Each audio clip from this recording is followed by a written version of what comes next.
Advertencia. Este video contiene anécdotas reales y otras adaptadas, algunas con lenguaje fuerte o situaciones que podrían incomodar a ciertas personas. No apoyamos ni promovemos las acciones descritas en estas historias. Todo es con fines de entretenimiento, así que míralo bajo tu propia discreción y con mente abierta.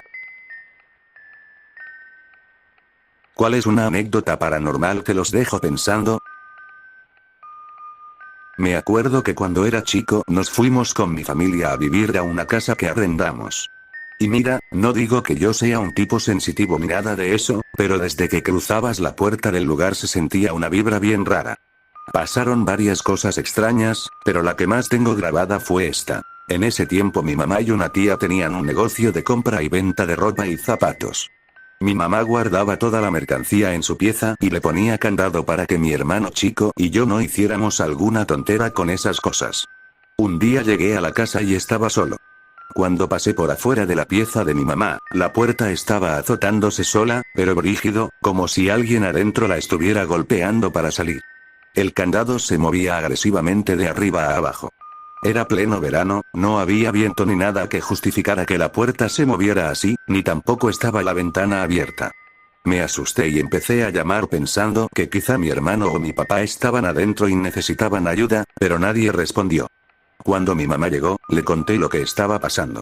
Abrió la puerta, ya en ese momento todo se había calmado, y adentro estaba todo normal, como si nada hubiera pasado. Y como guinda del pastel, meses después, cuando entré a clases, me hice amigo de un compañero.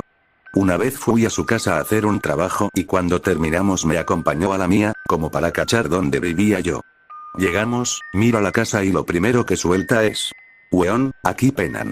Yo quedo pa' dentro y le pregunto cómo lo sabe. Me dice que su prima había vivido ahí arrendando antes que nosotros, y que se tuvo que cambiar porque le pasaban demasiadas cosas paranormales. Cuando yo tenía alrededor de 3 o 4 años, mi mamá estaba embarazada de mi hermana. Mi papá no estaba con nosotros en ese tiempo porque trabajaba en otro país, así que prácticamente vivíamos solos. En un cuarto en la casa de mis tíos, todo iba más o menos normal, hasta que mi mamá comenzó a sentirse muy mal por el embarazo. No eran náuseas comunes ni malestares típicos. Era algo diferente, algo que ya preocupaba. Un día, en mi inocencia de niño, me acerqué a ella y le dije con toda tranquilidad: "No te preocupes, mami. Mi abuelita dice que te vas a poner mejor". Mi mamá se quedó en silencio. Sintió un escalofrío recorrerle la espalda porque mi abuelita, su mamá, había fallecido unos meses antes. Tratando de no alterarme, me preguntó: "¿Dónde viste a tu abuelita?". Y yo respondí como si fuera lo más normal del mundo: "En el baño del cuarto donde se murió". Eso la dejó completamente helada. Años después me contó esta historia porque yo no la recordaba. Pero lo que la inquieta hasta hoy es que no fui el único que vio algo. Mis tíos y mis primos también aseguran haber visto a mi abuelita aparecerse en ese mismo cuarto, y en una bodega cerca de la casa donde falleció. Yo tengo mi propia teoría. Creo que mi abuelita no pudo descansar en paz. Antes de morir, mi abuelo se divorció de ella y se juntó con otra mujer, una mujer que, con todo respeto, era una víbora. Todos decían que era capaz de cualquier cosa con tal de quedarse con el dinero de mi abuelo. Quizá mi abuelita se fue con ese pendiente, y por eso no pudo irse del todo. En la casa de mi abuela siempre pasaron cosas raras. Una vez, algo detrás del baño golpeó la cortina de la ducha, luego aventó uno de mis zapatos y empezó a tocar el teclado de mi computadora. Al mismo tiempo, mi silla rechinaba como si alguien invisible estuviera sentado ahí, y de repente la luz del comedor se encendió sola. A veces, cuando dormía boca arriba, sentía que alguien me respiraba en la cara. Era una sensación parecida a tener puesta una mascarilla de oxígeno, como si el aire te entrara forzado. Por eso siempre dormía tapado. Una noche me acosté y, justo después de cubrirme, sentí que algo se sentó a mi lado en la cama. Me dio tanto miedo que intenté meterme más debajo de las cobijas, pero cuanto más me movía, más sentía el peso de eso presionándome, como si tratara de aplastarme. Yo nunca he visto nada ahí, solo lo he sentido. Pero la amiga de mi tía juró haber visto a una señora mayor caminando por la casa. Desde entonces creo en los fantasmas. Nunca he visto uno con mis propios ojos, pero sí he presenciado lo que pueden hacer. Menos mal que no los veo, porque si llegara a ver qué es lo que mueve las cosas, me daría un infarto. En muchas zonas rurales de Colombia es común recurrir a rezos para detener hemorragias, curar mordeduras de serpiente, aliviar dolores y otras dolencias.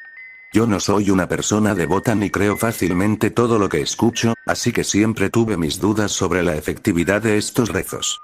Un día, en una zona montañosa de Colombia, un perro fue mordido por una serpiente y se lanzó montaña abajo del dolor. Llegaron hasta donde yo estaba para preguntar si alguien sabía hacer ese tipo de rezos, pero no había nadie que lo supiera.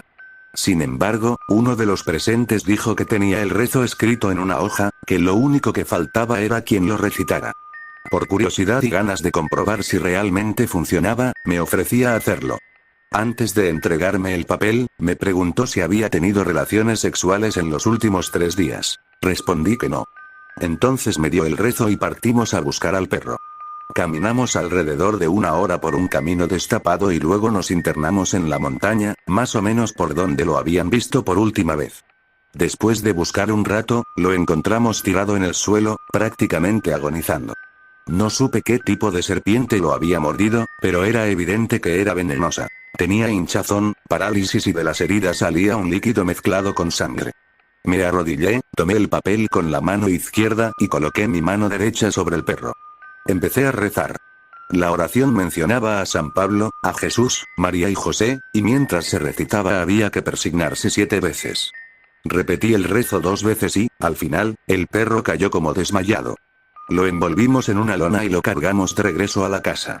Al día siguiente, sin haber recibido ningún tipo de medicina, el perro se levantó. Aunque todavía no apoyaba la pata donde había sido mordido y orinaba sangre, se veía mucho mejor y era claro que no moriría. En fin, algunos dicen que la fe mueve montañas. Otros creen que existen fuerzas que no comprendemos. Yo aún no sé qué pensar. Estoy prestando servicio militar y, en el batallón donde me asignaron, hay un puesto de guardia conocido como el basurero. Desde hace varios días ocurren cosas extrañas ahí. La garita está a unos 200 metros del alojamiento, pero por la noche solemos replegarnos a un alojamiento vacío que queda junto al nuestro. Al pasar por ese lugar se siente un ambiente bastante pesado e incómodo.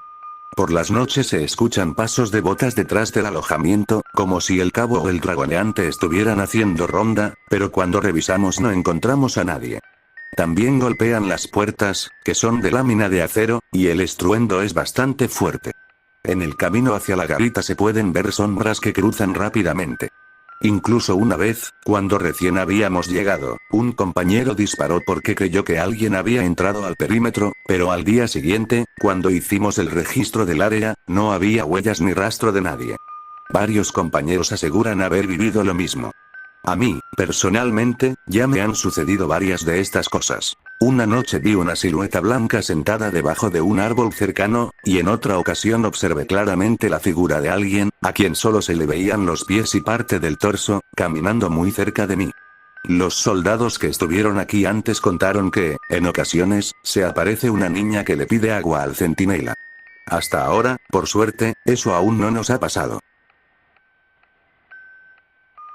Voy a contar lo que le sucedió a una tía aquí en Culiacán.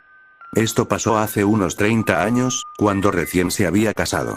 Ella compró una casa sin saber que estaba justo al lado del panteón, jamás imaginó lo que viviría ahí.